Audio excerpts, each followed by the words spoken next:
My guest today is Sam Cooper, investigative journalist and publisher of The Bureau. We discuss the 41 Canadian political candidates linked to China's United Front organizations and the 8 who were elected to office, Justin Trudeau's role in helping to elect these candidates, and the Iranian plot to assassinate newly elected President Trump.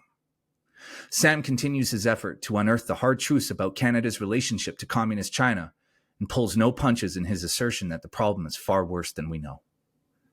Stay tuned.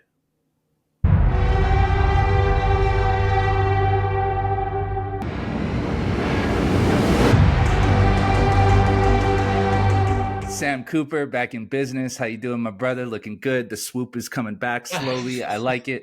My hair goes fast, doesn't it? Yeah, dude. That's why you're Samson, brother. You got the swoop kind of swinging back in. I want to see it get down around here before you cut it again. That was a little puffy on the National Press Gallery. I got to, we won't go that long again. Maybe over the holidays.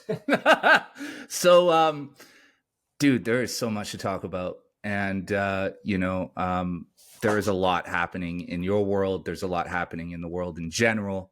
Yeah. And there's just so much to cover. So I promised everybody on X and promised the listeners of the podcast a few weeks ago that we were going to start with this subject. You published like a bombshell report. I mean, dude, it was like an atomic bomb on the internet when it went off. Like I watched it go. I watched it from my own account. I watched it from yours. And I mean, this is earth shattering. You released a report on the 2019 federal election in Canada, and you identified 41 currently anonymous candidates who were preferred by CCP related organizations. Can you break that story down for us, who these people are? And I mean, maybe not who they are specifically, but who just break it down. And how many of them were actually elected to seats in Parliament in Canada? Yeah. So the first thing is, you'll remember we've talked and clearly raised eyebrows when I said, people talk about the confirmed fact that 11 candidates in Toronto were supported clandestinely by the Toronto consulate. And, in Parliament, everyone was shouting, who are the 11? Who are the 11? But people need to focus. That was 11 in Toronto in 2019, some witting, some unwitting. And so I had told you, look, Canadians, it's more than 11 that China is supporting across the country. My most important source, who cannot be named, the source of the Bill Blair warrant story, the source of a lot, the source of quite possibly very similar stories from the Globe and Mail on these matters. The source informed me it appears to be 40 to 50 candidates that China is supporting in Canadian elections, inclusive of 2021. And so knowing how accurate the source has proven, how high level, I would go with that number in these talks, saying, hey, people, in context, the problem's a lot bigger than the Hogue Commission has acknowledged, because this person has been right every time. So with that in mind, that ballpark, or rather a person that couldn't show me a document saying you need to think about 50 candidates, I then, as you know, have diaspora sources who can't be named because quite possibly their family members in China would get disappeared. Their families in Hong Kong would be under threat, like MP Michael Chan's family was under threat. They, as I've just reported, the Hogue Commission is now having secret hearings with 2 witnesses with direct evidence on how Beijing targets Chinese Canadian politicians and community associations. These witnesses succeeded in convincing Justice Hogue that they face life safety threats or severe community threats if their identities were released. And so their records will be sealed for 99 years. So Madam Justice Hogue will come back with that information. How does that relate? It shows you that China is targeting across the board essentially any Chinese Canadian candidate that it believes can be of some use to the United Front. And so one of my diaspora sources that needs to be protected is able to go beyond Beijing's great internet firewall and pull out state documents for me. This is why I say I have, CSIS level community sources giving me access to Chinese Communist Party state records and intelligence, tape recordings of a Canadian senator promising to help the United Front. So this source brings me a document saying this elite United Front organ, we don't need to explain again what the United Front is, publishes a paper, a deep political scientific study in early, should be 2021, saying Beijing was satisfied that there were 41 candidates in Canada's 2019 federal election that were nominated, therefore having the chance to reach Parliament. The key here is that this paper explains China is pretty pleased with the way it's leveraging community networks, including one community association that I have reported is very close to Premier David Eby. And these associations reach out and educate Chinese Canadian voters on how, to vote. The paper says WeChat is used to mobilize voters. Propaganda is flooded into their Beijing-controlled WeChat app accounts the day before voting, the day of voting. And it just explains through a Chinese Communist Party document everything that I've reported and that the Justin Trudeau administration has tried to deny. That is, Beijing picks its favorites, it supports them, and it's happy with its increased number of candidates it's endorsing since 2015. It's advancing, but it wants to go further. So does it name candidates that it's happy were elected? Because of the complexity of the situation, Charles Burton, the respected sinologist we talked about last time, explained that in his assessment, the way these 41 candidates are described, they would be Beijing hopes of use. And therefore, as we've discussed, Beijing will provide its support and hopefully get quid pro quos once people are elected. So this paper says there was a 20% success rate of those 41 candidates. So that was 8 candidates in 2019. And does it name names? Well, here's 2 I'm willing to name from the document. It says that Justin Trudeau campaigned in a key Markham area riding, that is in a supermarket, that my information would suggest is related to a Chinese organized crime proxy that's very supportive of Justin Trudeau's party. We'll leave it at that. And it says Justin Trudeau, the quote was, Trudeau Jr.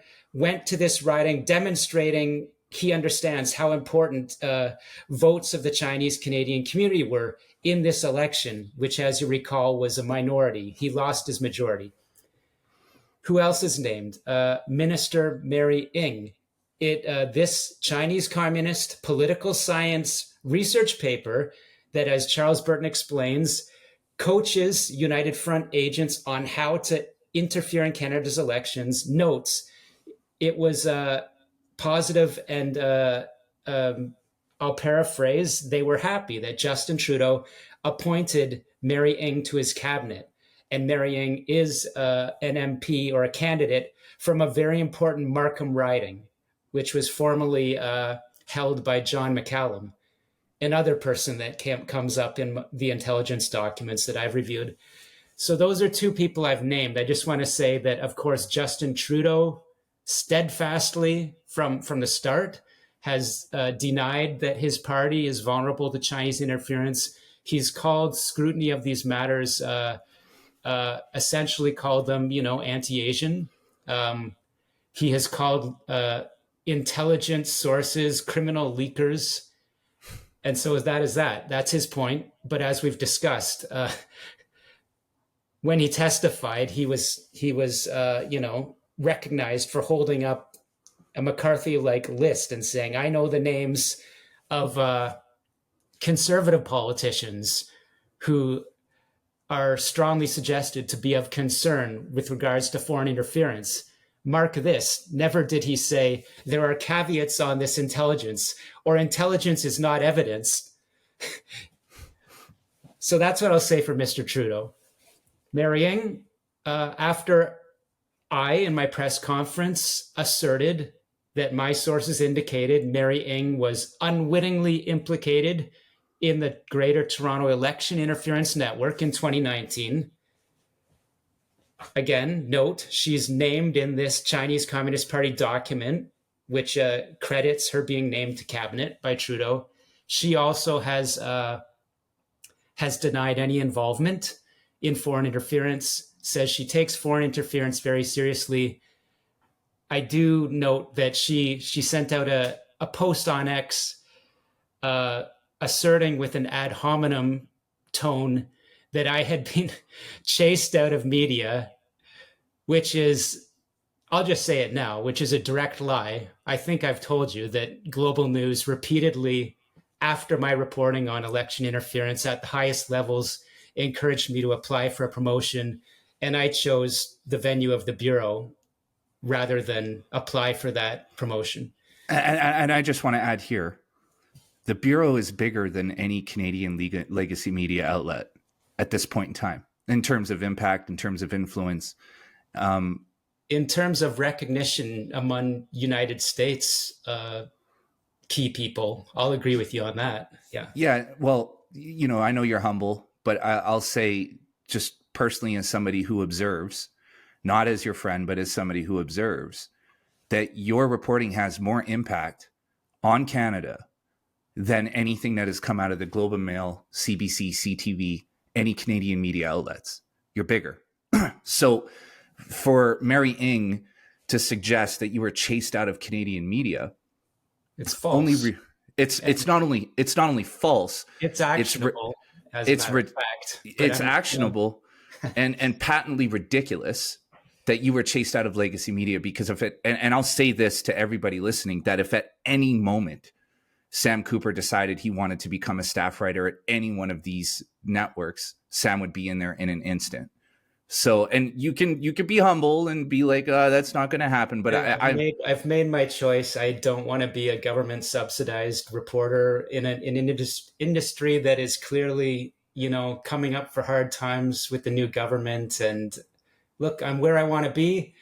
I'll leave it at that. I thought it was time to address what Minister Ng said. Look, I stick to the facts in my reporting, and the facts are the facts.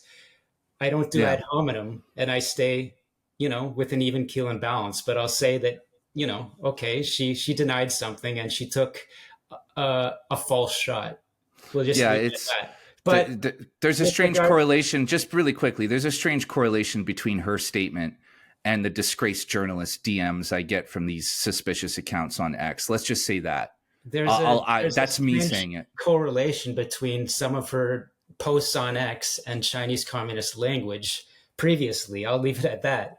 Let's move on. Let's move on. But I think I've shown you. I mean, what struck me with this evidence provided to me from a source with roots in mainland China, of the type that can produce a tape recording pointing to Senator Yuan Pao's promises to support the United Front. This is a Chinese political science paper, as our expert, my colleague Charles Burton says, counseling United Front agents how to increase their already successful election interference.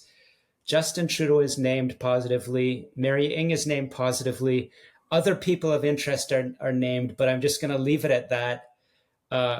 And I'll say, due to ongoing legal activity, and leave it at that. But I think, ask me any more, but I think people get the idea. I told them before, my source indicated up to 50 people supported by China. Now we have a Chinese state party document from the very entity involved, according to CSIS, the United Front, overseas influence arms, saying we had 41 candidates. Whether they are witting, certainly I believe some of the people that are not happy, to be on China's list. But this relates very directly to what another thing we've been talking about, the targeting paper that Justin Trudeau's government blocked from being submitted to the Hague Commission, I believe, I can see enough evidence that it explains how China categorizes people into its friends, neutral people it hopes will be of use, and pure enemies, which will never be of use to them. And so, as Charles Burton, indicated to me, these 41 candidates would have been in neutral or friend of China. Okay. So you kind of answered my question that I had to follow up, but I want to kind of dig into this a little bit because so you have these 41 candidates that, are preferred by the PRC, right? These are their 41 preferred candidates, the ones that they're happy about. Now, are these people, the question, the thing that keeps ringing through my head is wondering, like, are these people just preferred because of their politics?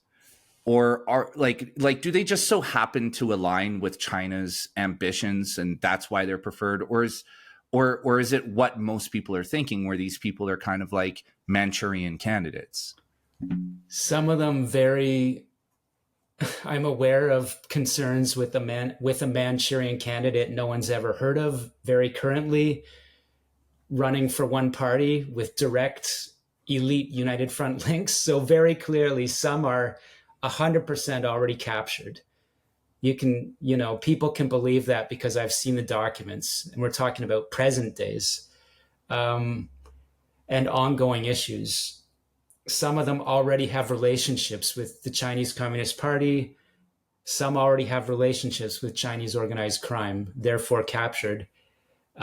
With regards to the very unfortunate fact, Chinese Canadians, diaspora members, have had to face the reality in Canada that the Chinese Communist Party won't leave them alone organically to run.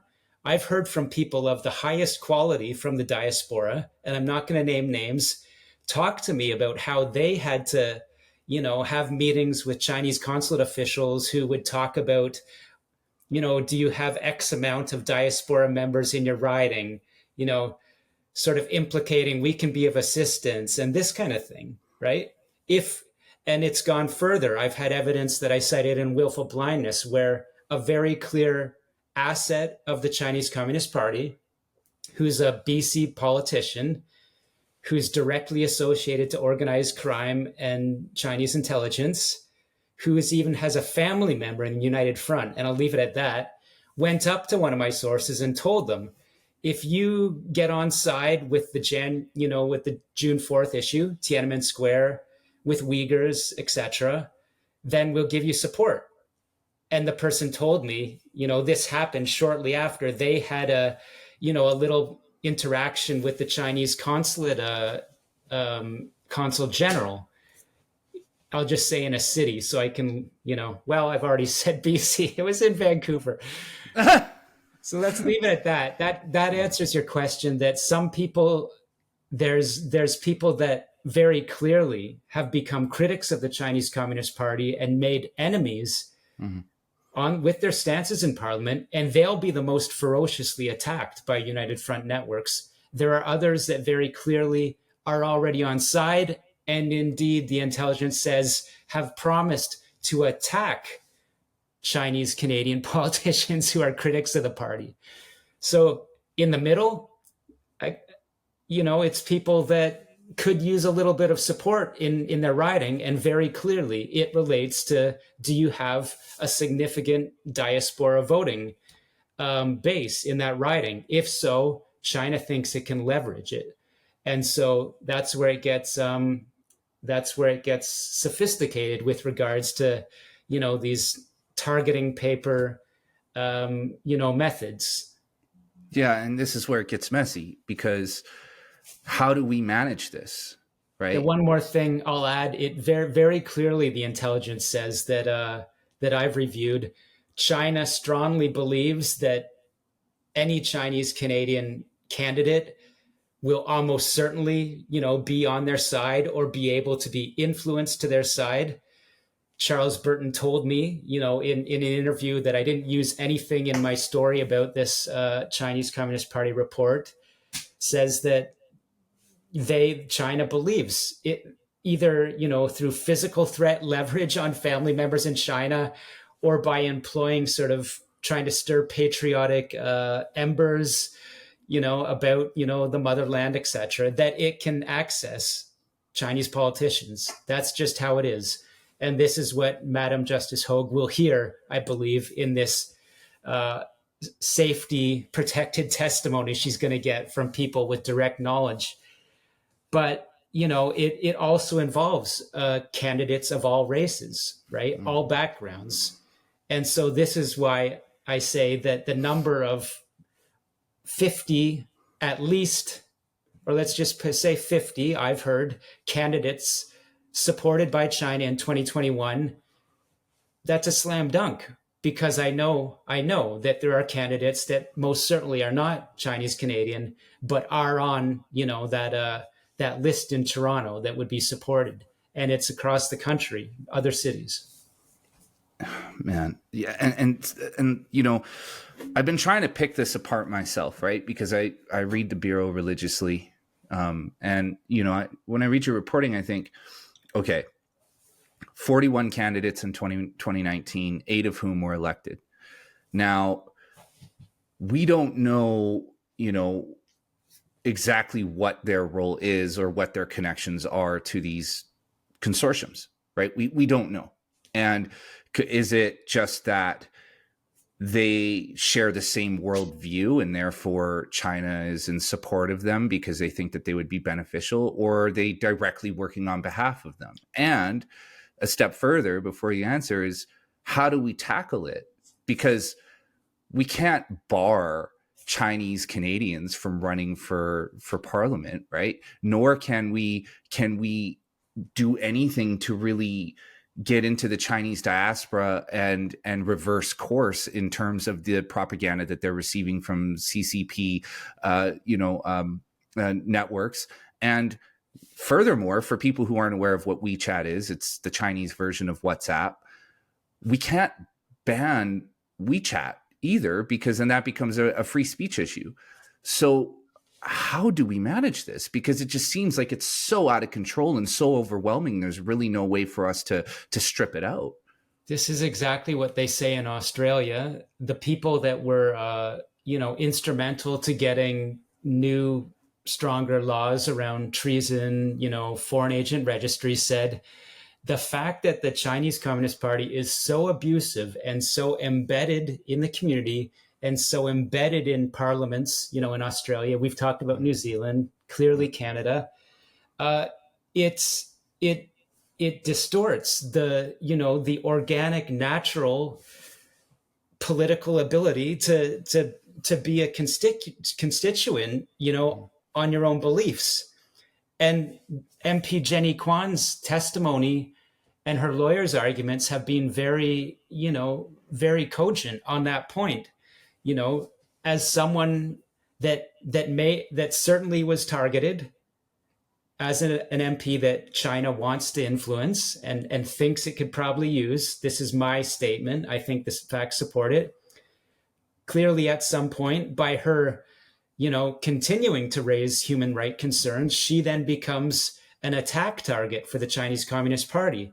And yet, who gives its support to, let's just go out and say, a liberal candidate who is not even Chinese Canadian. As I've said, in 2021, the Chinese Communist Party suddenly gets very multiracial. It says, we don't care if you're Chinese Canadian. If you're against us, you're out, literally. Mm-hmm. Right. And so Jenny Kwan and her lawyer are saying she now has to face the barbs and the suspicion of, let's be honest, there are some bad people in Canada that are going to look at, a Chinese Canadian candidate and say, oh, you're working for the bad guys. And as we know, it's not the case. It's like,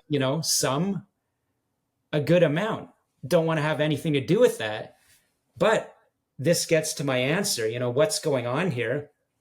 I don't think it's very much about ideology, race, or anything like that. It's about politicians need to get elected. What do they need? They need voters. They need funds, right? We've talked about other countries where this has come out in evidence. It's all about the fundraising. It's all about the voting and organizing, the organizing to get the votes out, whether it's through WeChat, buses, faked documents, whatever you have, right? And so if you're a candidate, whatever race you are, and you've got a large population of diaspora members in your riding, much like Jamie Lee Ross in New Zealand, who we've talked about, these United Front agents are going to approach you and say, we can deliver the votes with that little silent prid quo quo, if you're on side with these issues.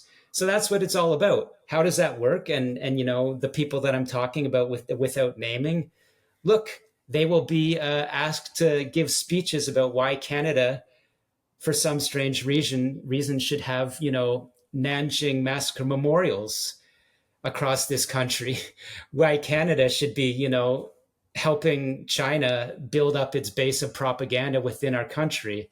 That's just one example.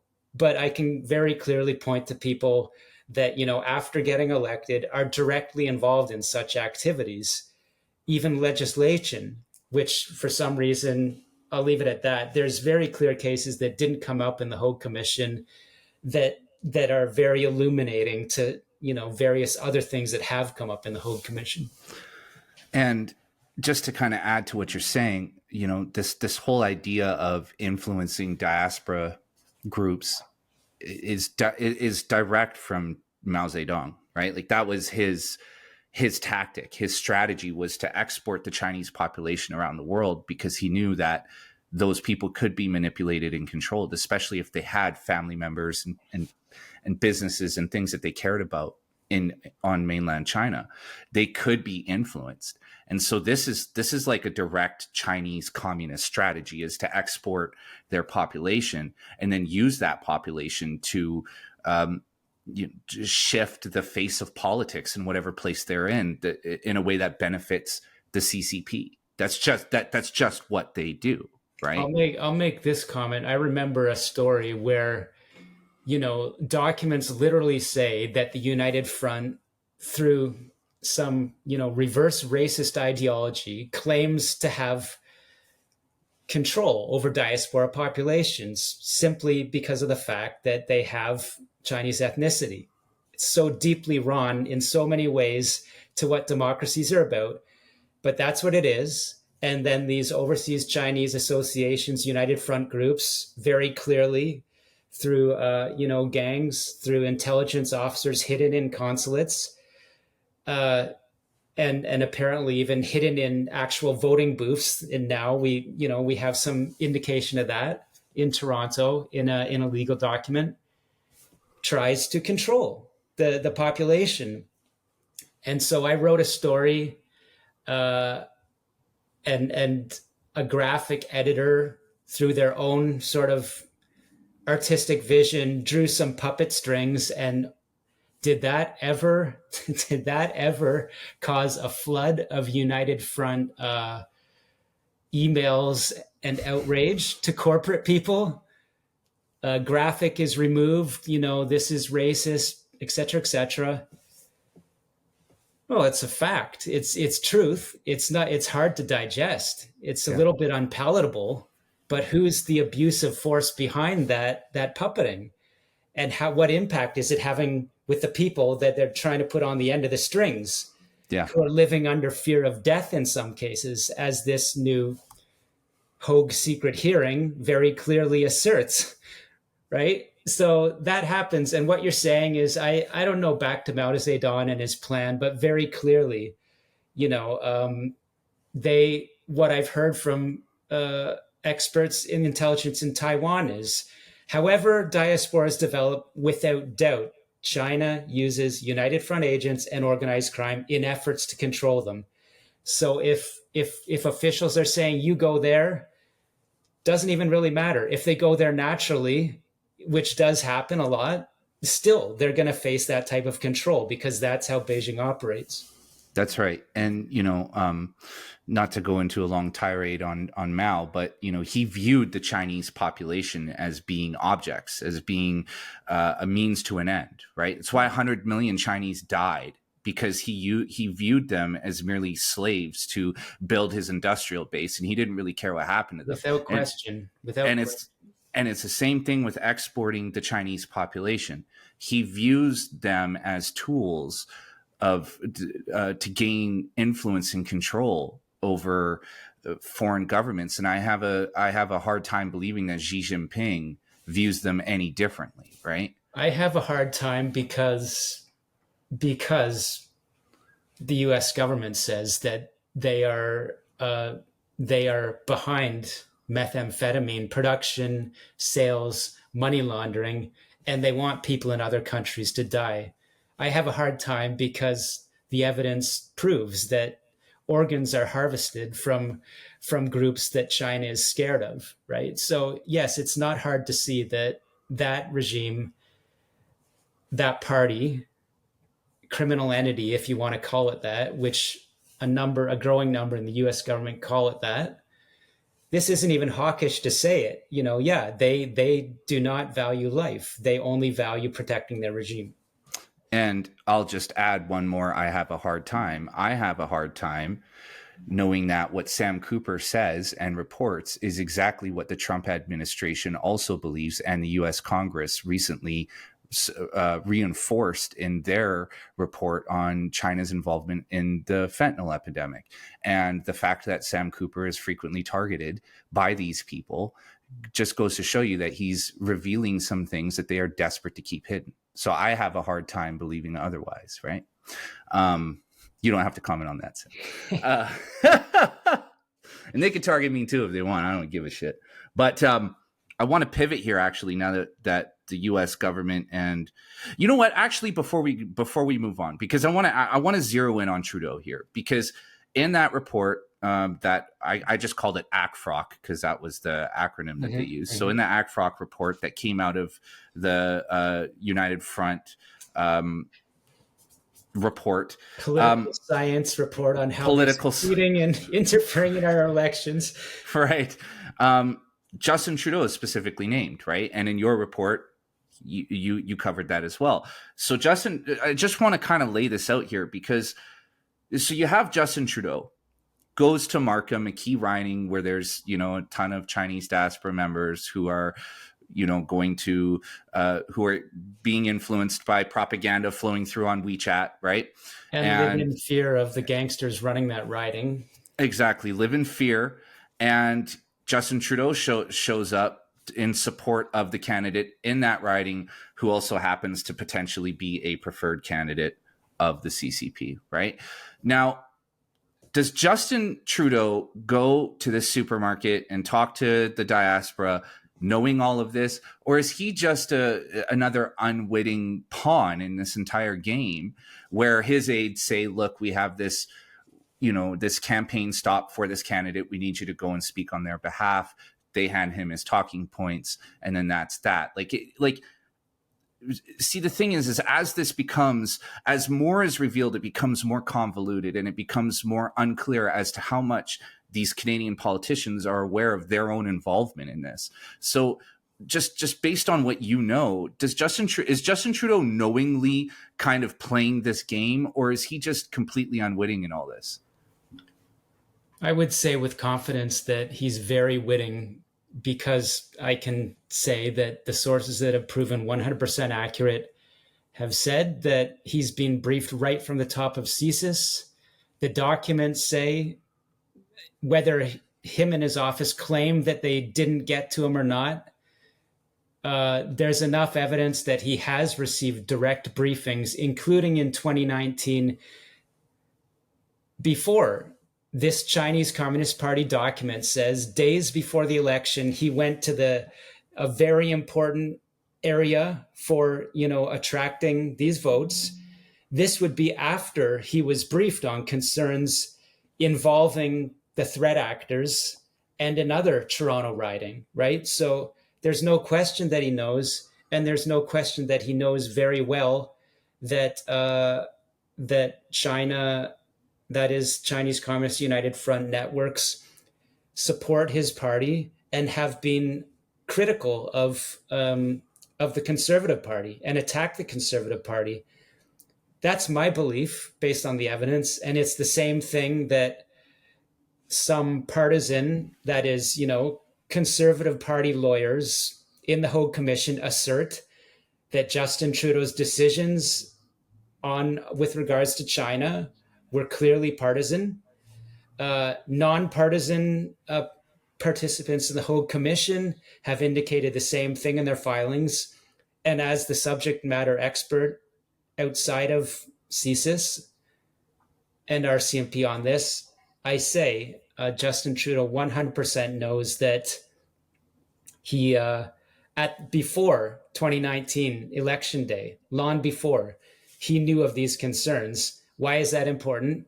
Because this Chinese state document says Trudeau Jr. went to realized the importance of these votes and went to a very key place in Toronto before that election.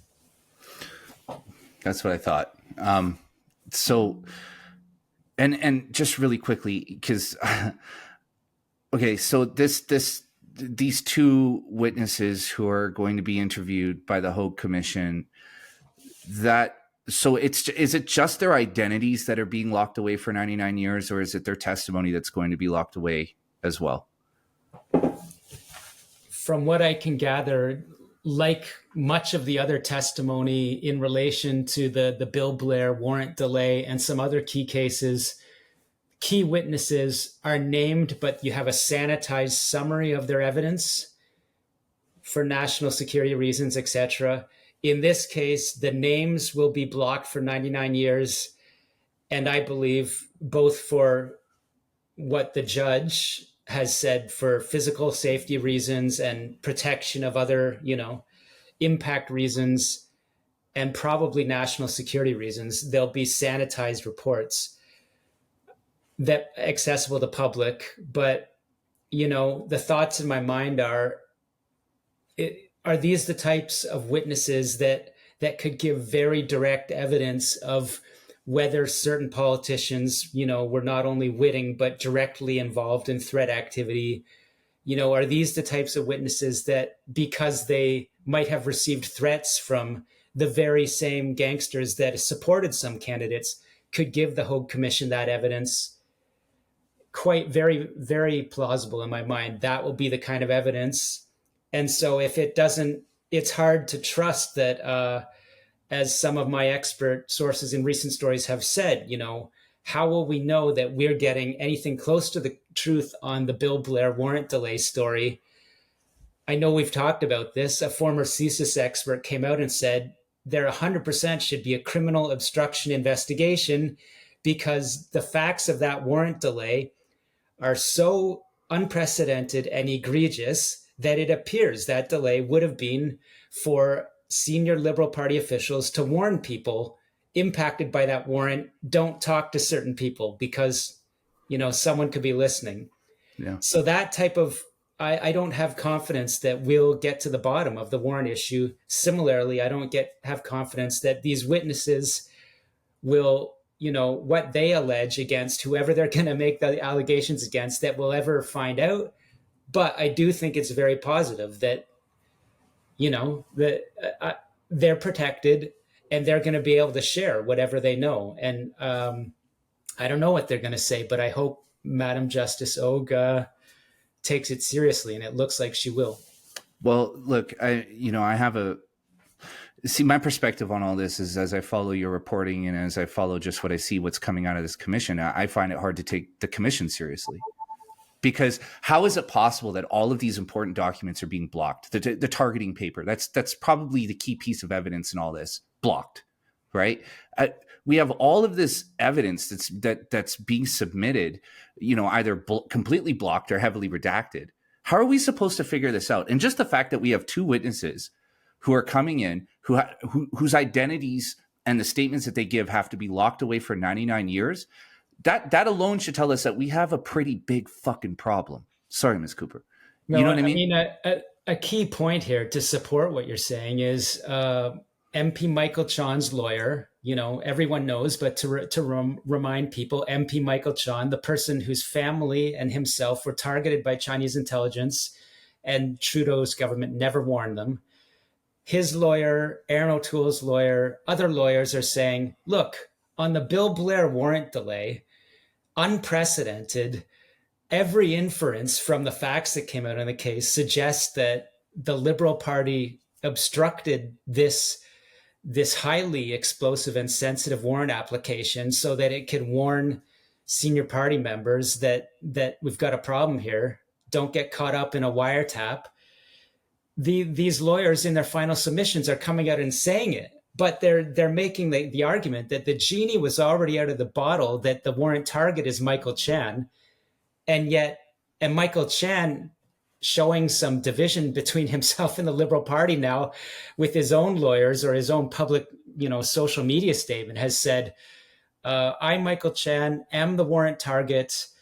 It's completely criminal leakers, media. I'm the victim here.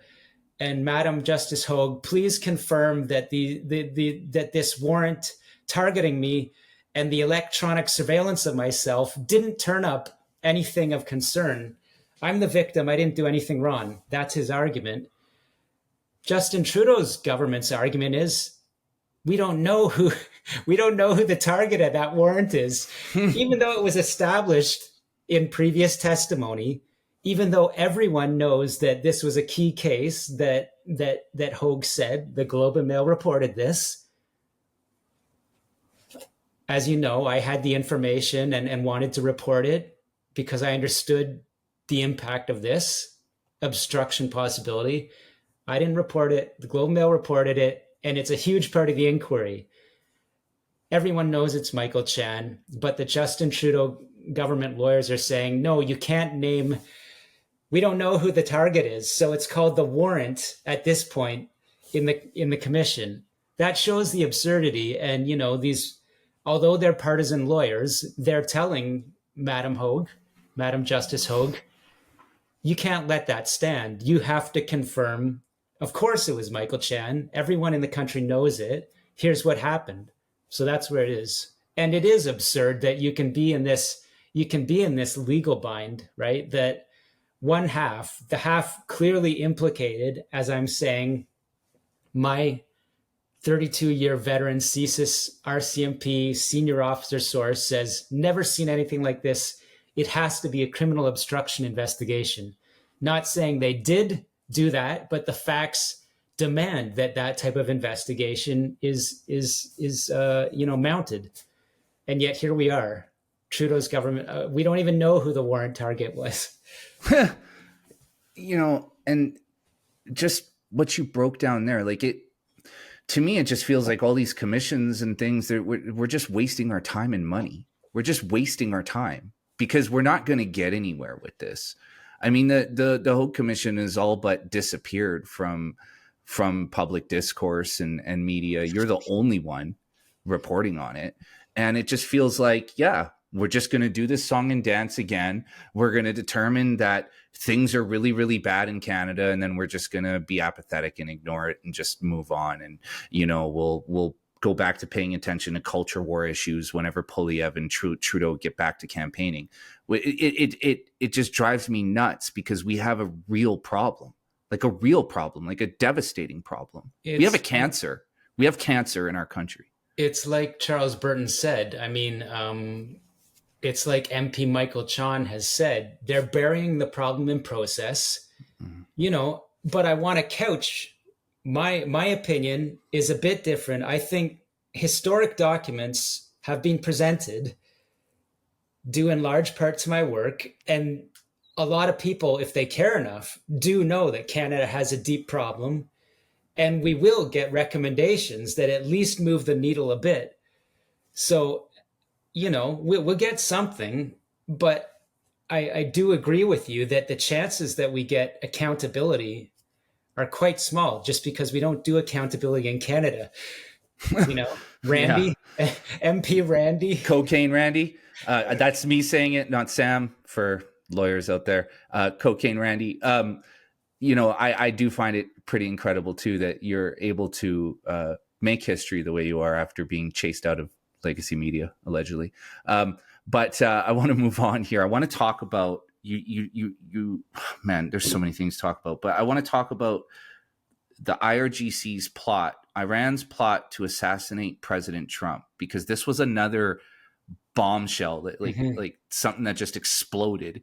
And yeah, Sam, just I don't need to preface this anymore. Can you go into the story? What was the plot, the people involved, and how close did they actually come to assassinating President Trump? Yeah, so I did this story, and I'm so happy that I can just do US focused stories now. I mean, at the Bureau, and for one, you get a lot more disclosure in the United States from any, no matter what, anyone in the United States thinks about their government. There's no comparison to Canada in terms of what your government allows you access to, including court system records. And so I can access the records that say, 2 weeks before the election that just passed, and Donald Trump, surprised people by winning so soundly, there was an active plot from the Iranian guards and intelligence, the most powerful entity in Iran, protecting the regime, essentially, at least they are for now, employs its high-level Iranian community gangsters who do their crime around the world and make connections to other gang associates from all different communities.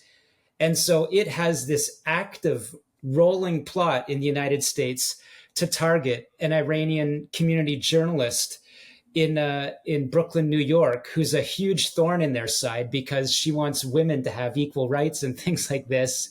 And they see her as such a threat that they've spent over $1 million trying to kill this woman journalist and author in New York. Iran has all kinds of targets in the United States like this, that they're targeting. Iranian intelligence tasking organized crime on American soil to surveil people in their homes and try to assassinate them. Luckily, the FBI is a very strong, DEA, very strong, can disrupt these plots, save lives. The point on Mr. Trump is 2 weeks before the election, so mid-September, Iranian intelligence says, drop everything on all our other active assassination targets, pour everything into Trump. And, we need to try to kill him before election day.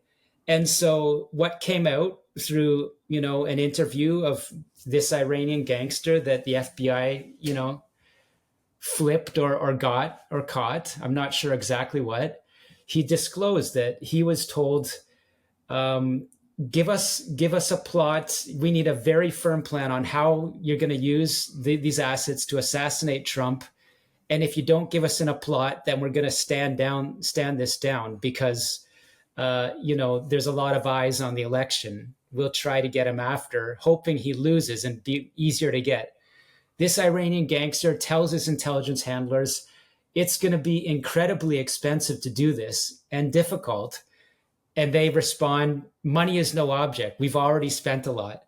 So I don't know how close, they might have gotten to, at that time, candidate Trump.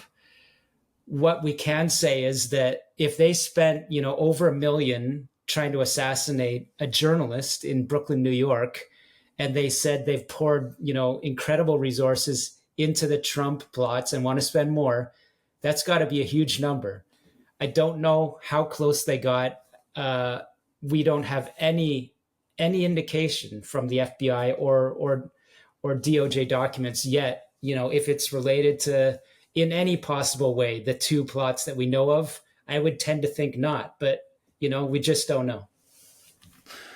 And so the assassination plot is born out of a desire for retribution for the killing of Soleimani, right? And I'm guessing has more to do with the fear of how a Trump administration will manage the relationship with Iran, because Iran is a major agitator in the Middle East, or the agitator, really, right? Very clearly. I just had on, on the podcast about a week ago, a former senior defense official, intelligence official, knowledgeable on the Middle East, and she said that there's people, not only Donald Trump, that will have to live with protective security for the rest of their lives. That directly relates to the Trump administration succeeding in taking out this senior Iranian official, and very clearly the Trump administration already, with who it's putting in place, in defense and national security, wants to support Israel in ending its war objectives, that is, completing its objectives. And the Trump administration sees Iran as not only trying to become the hegemonic power in the Middle East, but trying to become as close to the world power as it can. Clearly, it can't get above, China and Russia. Mm-hmm. But, the Trump administration has decided, let's fix the Iran problem. Let's fix the Middle East problem as much as we can. Let's stop that war so we can pivot and focus on the real threat of China. And so I don't want to neglect to leave this out.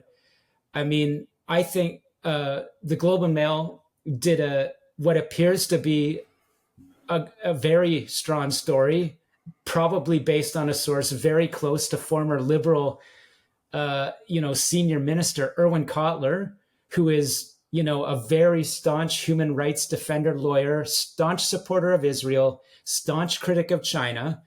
The Globe and Mail reported just last week that Iranian threat networks were targeting Irwin Cotler for assassination, and that he was informed there was an assassination plot that was live within 48 hours. This was in October, after, the Trump, at around the same time, the Trump assassination plot is rolling. And so all the indications that I read from Bob Fife at the Globe and Mail's good story is it's these exact same Iranian intelligence leveraging organized crime type networks. And this senior, eminent, highly respected Canadian politician, a Liberal, was living under armed guard in Canada. And apparently the plot was disrupted. We don't know how. But that's just to show whether you're, in the United States, Canada, whatever the side of the political aisle you're on, whether you hate Trump, I don't think too many people hate Irwin Cotler. Foreign nations will target anyone that's against their interests using, if we're talking about Iran, possibly Russia, in sophisticated ways, China, they'll target people. So that's what's happening there. So in our last episode, you and I recorded 2 or a week before the American election, and our predictions were a little bit off, but it's a lot. I was expecting a lot closer and a lot longer night. Most people were.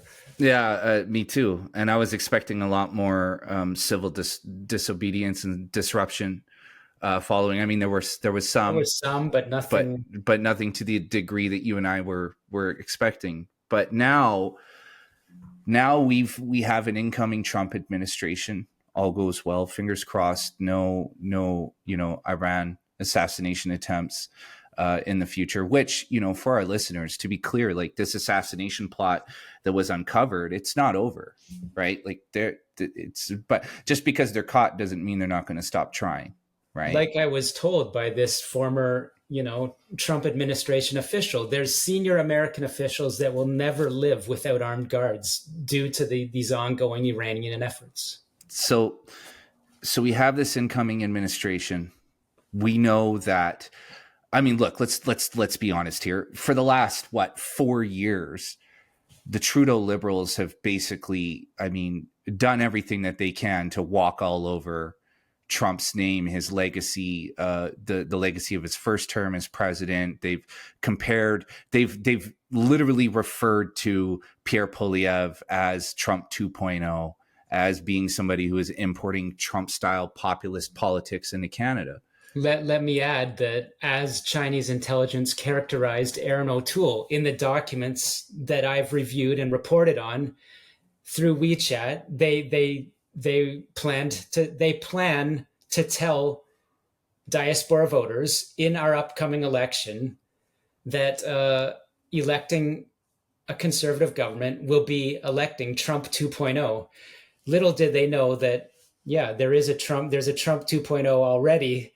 And it does appear that Pierre Poilievre, no matter what, Trudeau tries to do, or the Chinese Communist Party in connection with Trudeau tries to do, it's unlikely that the Conservatives will not win. But you're right. I think where you're going is that we've almost seen the Liberals have to eat a little bit of humble pie in the past few weeks because Trump won so solidly. And I'm not saying that I I support either Harris or Trump, but very clearly anyone can see it. It wasn't even close. Yeah. The mandate they have with regards to national security, borders, their distrust of Canada will be inherited from the Biden regime, not different. It'll just be a lot more serious. But yeah, Trudeau has already, shot himself in the foot. His whole government has by preparing to run against Trump in Canada, their whole plan, right? Yeah. And, so for this next block here, for people listening and lawyers and whoever else is listening out there, this is me, Jason James, saying this. You have Justin Trudeau congratulating him in a media scrum through gritted teeth. You can see it in his eyes that he knows Canada's in serious trouble. Not to mention the fact that he announced a cap on Canadian oil and gas production on the American election day, which to me signaled his belief that there was an incoming Harris government and kind of signaled that he's on the right page. Then you have a U.S.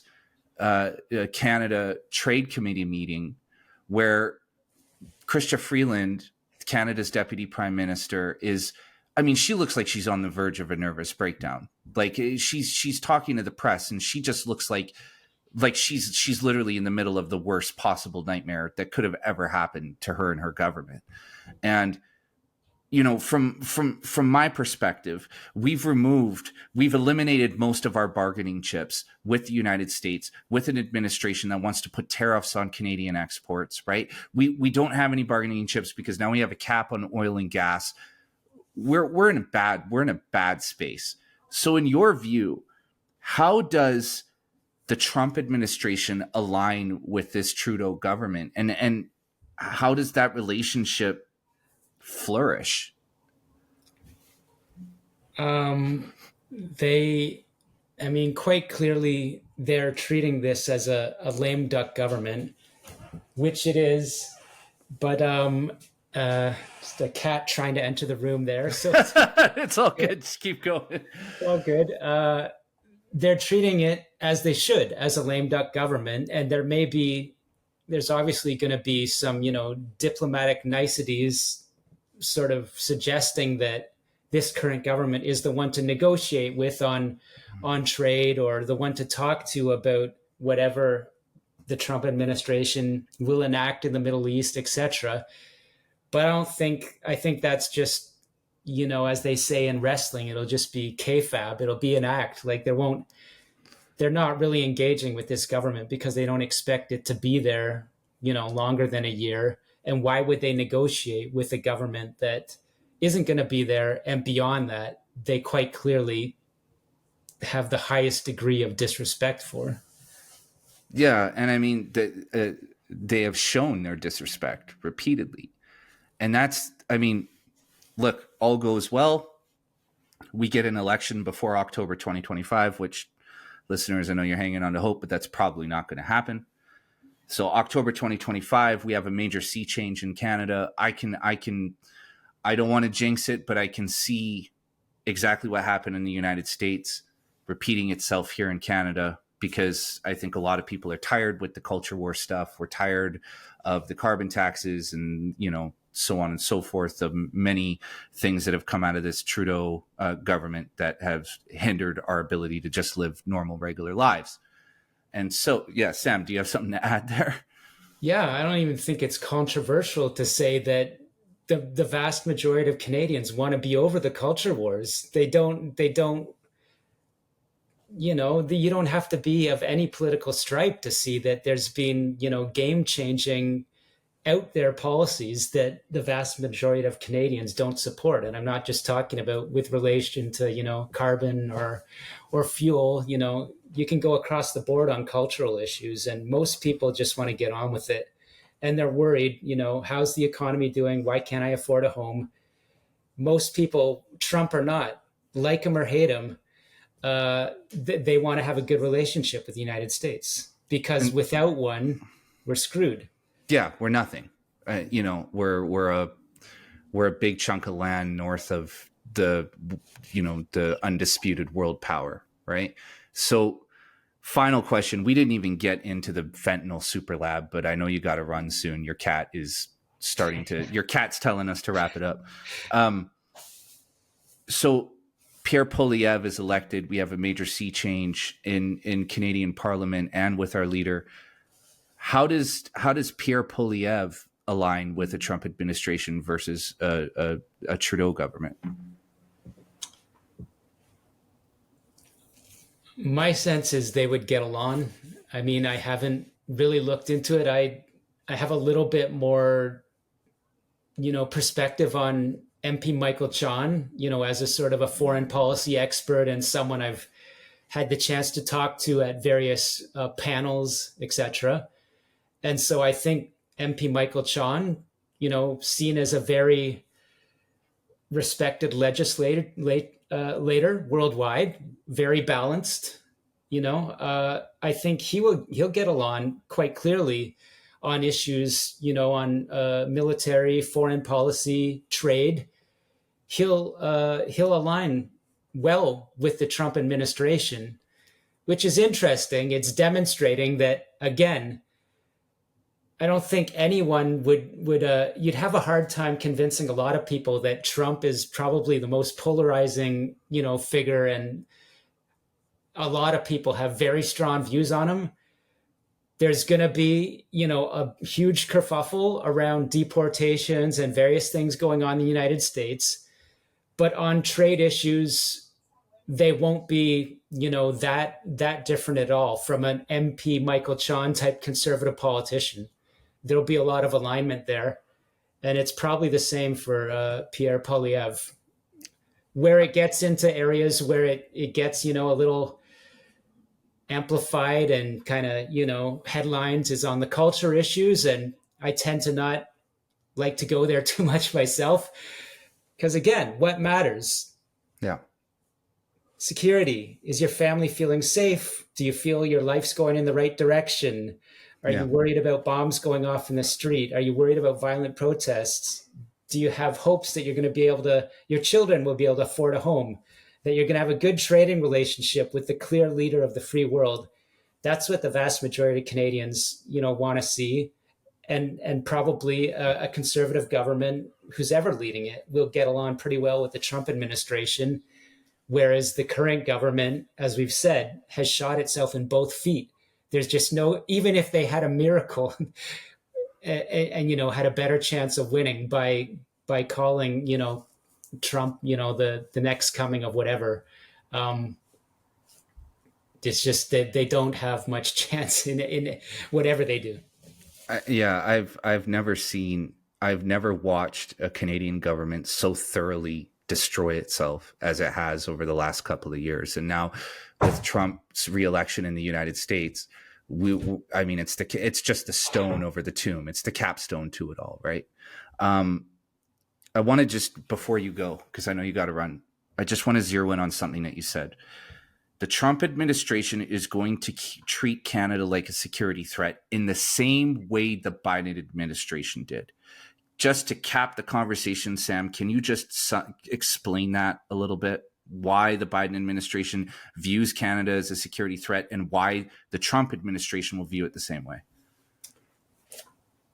Yeah, I've heard from well-placed people in the United States and well-placed people in Canada that although the Biden administration is quite clearly, culturally and, politically more aligned with a liberal government traditionally, with regards to the Trudeau Liberals' vulnerabilities to the Chinese Communist Party and Chinese interference, the Biden administration has, and I'm not just talking about the security arms that are apolitical, I understand the political, the Biden administration has a lack of trust for the way that the Trudeau government is acting with regards to, relationships with China. And that, of course, gets into, longstanding concerns with lack of military spending and just purely the vulnerability of the Liberal Party and Justin Trudeau to being supported by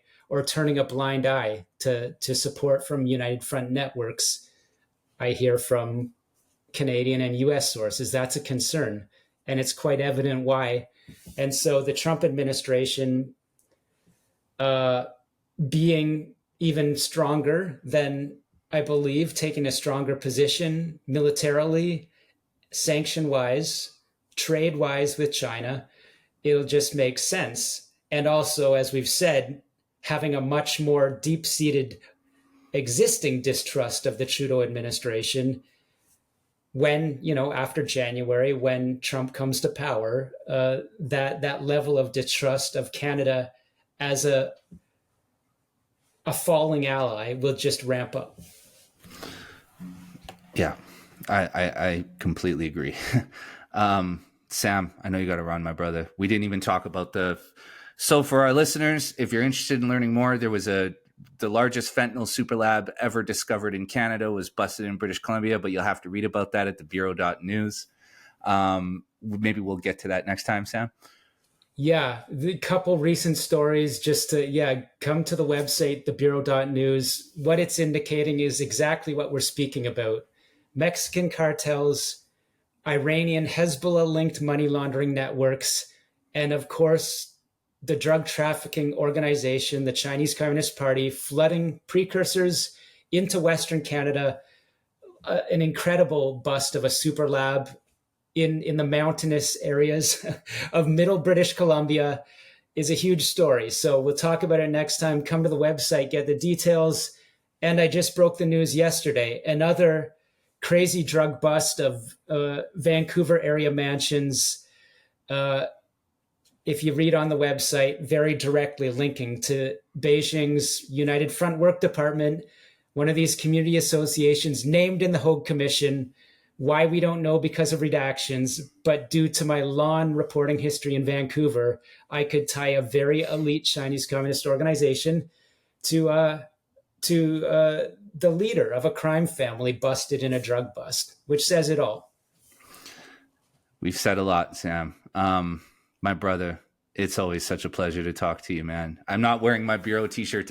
I wore it yesterday without thinking. Yeah, there it is, baby.